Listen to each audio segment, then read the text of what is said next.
ए बहन हाय बहन। ओ ऐस समय जब अपना तीनों में तीन ओ आराम करे छलिया ओ नींद में मैं तीन के हाथ और सीना के ऊपर फिर गए मैं तीन की हाथ ए मर्द जैसा करा लग रही बहन। सही बात है बहन। ओई समय दोनों बहन के ओ सब टूट गिला सीने पहली मितिन की जगह बहन। सही बात है बहन।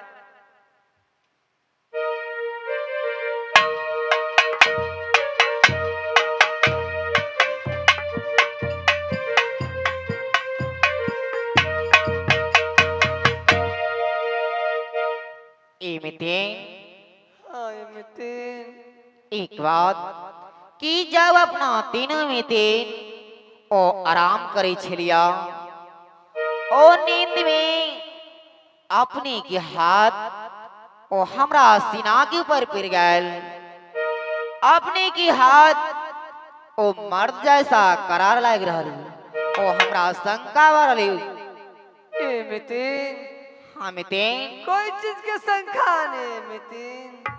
हमरा से गरीबी देश है मितिन। अथवा चले चलते हाथ में ठेला पड़ गए मितिन। ताई के लिए अपने के हाथ रोठ रह गए से मितिन। कोई चीज के चिंता नहीं अपने करिए मितिन। सुनो मितिन ओ औरत कतबो काम काज करिया ओकर हाथ कोमल होया लेकिन अपने की हाथ ओ मर्द जैसा करा लग रही मितिन।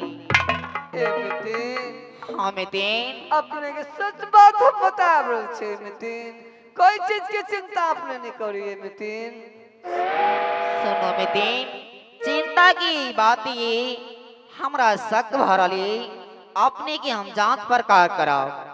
ए मितिन हाँ मितिन अपने कैला हमर पे नंगन करम मान में मितिन। सुनो मितिन ओए में भी नंगन की कोई बात नहीं है अपना तीन में तीन के अंदर की बात ये केकरे कोई नहीं देखा।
मितिन अपने की विचार भरल छे मितिन। ओ विचार हमरा यह भर मितिन कि अपने की हम सारी उतार का और चेक करता हूँ अपने के विचार भगले मितिन हाँ मितिन अपने जांच पड़ताल कर सकै छियै मितिन ठीक है ए बहन हाय बहन ओ पहली मितिन के ओ डांस सी सारी उतारा बहन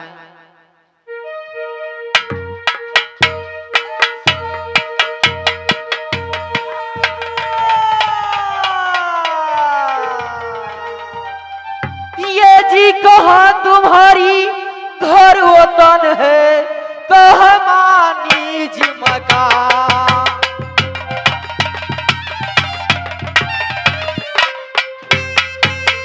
कहा तुम्हारी घर वतन है कहमानी जी मकान ये किस कुल का बालक हो क्या है तुम्हारा नाम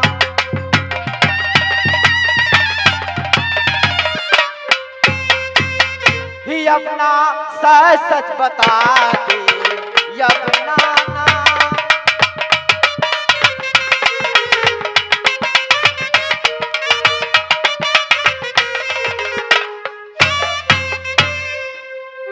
देखा चोर सही सही घर द्वार की नाम ठिकाना बता दा नहीं तो ऐसा पत्र लिखा भैया जी की बंगला के पास भेजाओ तो और जान नहीं बचा देता कहाँ घर द्वार हो की नाम ठिकाना हो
तो चोर नहीं चाहता कभी साध छा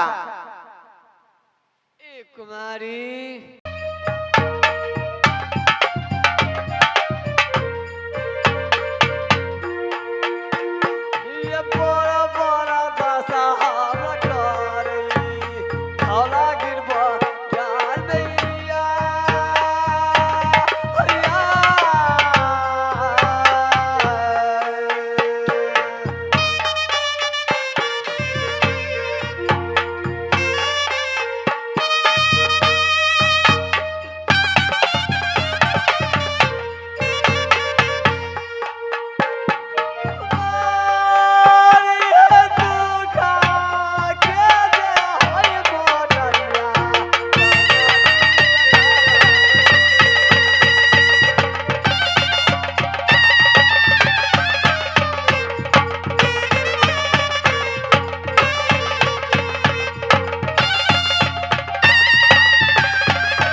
तो जी कह छहक कि चोर नहीं छी रात अंधेरी हो धीरी के भंग भागे केकरो घर में घुस जा भाग केकरो साथ के तोड़ दे भाग चोर नहीं छता कथी साथ छता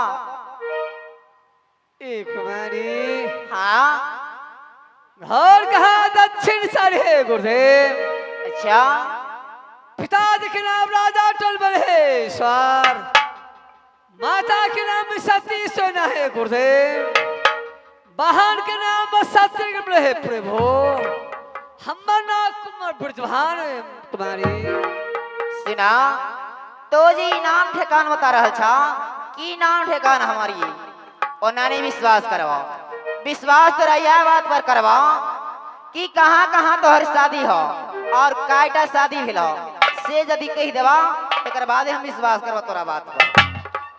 कुमारी हाँ ओ पहला शादी नागपुर सारे कुमारी, अच्छा दूसरा शादी हमपुर सारे कुमारी, तीसरा शादी दूसरा है कुमारी, चौथा शादी चंपापुर है कुमारी।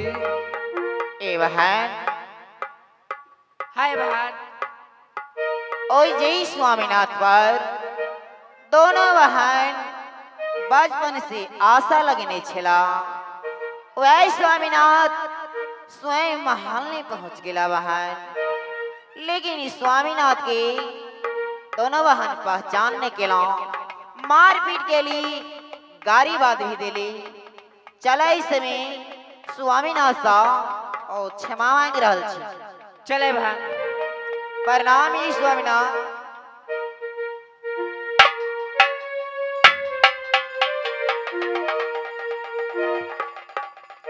ए स्वामीनाथ कुमारी ओ अपने की हम दोनों बहन पहचानने के लिए आई के लिए लिगारी वादिली मारपीट के लिए क्षमा करो स्वामी। ए कुमारी हाँ स्वामी दोनों बहन की क्षमा कर दो धौला के भगवान में कुमारी। सुनो स्वामीनाथ आई जैसा हमरा दोनों बहन के जल्द सासुर दक्षिण शहर ला चलो स्वामी, नहीं तो हमारी भैया जी प्राम की चंडाले हमरा दोनों बहन के जान नहीं बचा देता। ए कुमारी हाँ स्वामी अपने दोनों बहन कह रहे छी यहाँ से डोली कहाँ लचल कहाँ दक्षिण सर है कुमारी। हाँ स्वामीनाथ इस चोर नाम फुट जाता है कुमारी, बदमाश नाम फुट जाता है कुमारी, अपने दोनों बहन के साथ डोली धौलागिर से फड़ा कहाँ दक्षिण सर सासुर लग जाए कुमारी। तो ठीक है स्वामीनाथ चलो इस समय ओ कोहबर महल में आराम करे छी।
सवेर का टाइम हो गया।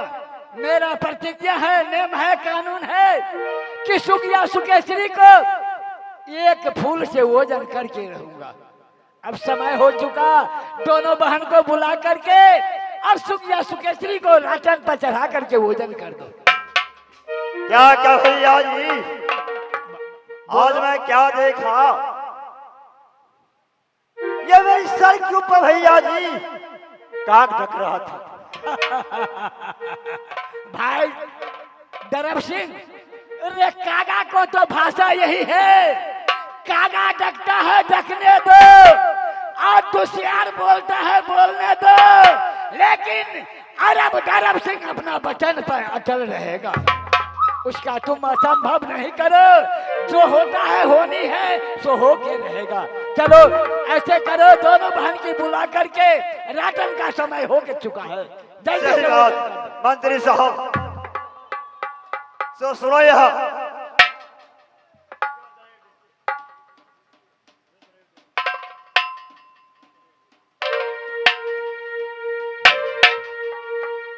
महाराज की जय हो। राटन का समय हो चुका है ना। हाँ मेरी बहन की मंगाओ और राटन करो। ठीक है महाराज, बैठिए। ये बाबा सुगिया सुगा सारी जगह है।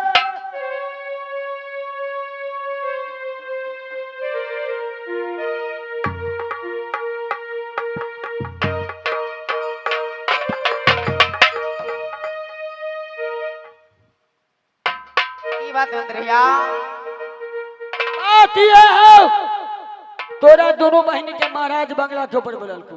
किला आप कैला बोलल खुश, हम जाने को चल जल्दी से। एहा तहन कौन जरूरी हमरा भैया जी के, हमरा दोनों बहन से लग जाइया। आप कौन कौन- आपको बजाओ भैया। कौन जरूरी लगलो नहीं लगलो से तो मालिक जानतो ना। ठीक है चला था। चल जल्दी चल।